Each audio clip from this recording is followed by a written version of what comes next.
एका चौरसाची बाजू शेकडा 40ने वाढवल्यास क्षेत्रफळ शेकडा कितीने वाढेल? असा प्रकारचा प्रश्न नेहमी विचारला जातो. काय करायचं जेव्हा बाजू दिलेली असते आणि कितीने वाढेल, शेकडा कितीने वाढेल विचारलं जातं, तेव्हा काय करायचं, नेहमी किती टक्के घ्यायचं, तर 100 घ्यायचं. आणि दिलंय काय आपल्याला, चौरसाची बाजू शेकडा कितीने वाढेल विचारलंय 40ने, मग आपण 100 घेतलं आणि वाढलंय म्हणून आपण अधिक 40 करायचं.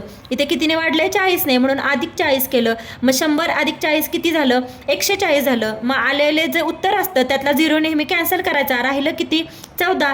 आता या 14ला परत 14नेच गुणायचं. मग 14 गुणिले 14 किती झालं, यांचा गुणाकार येतो 196. म्हणजे हे आहे नवीन क्षेत्रफळ 196 आणि पहिलं किती आहे 100. पण आपल्याला विचारलं काय, कितीने वाढलं विचारलं. मग 196 म्हणजे नवीन क्षेत्रफळातून आधीचं क्षेत्रफळ जे आपण धरले किती 100 पकडले ते वजा करायचं. मग 196 वजा 100 किती, 96 म्हणजे किती टक्क्याने वाढलं, तर ऑप्शन नंबर 4.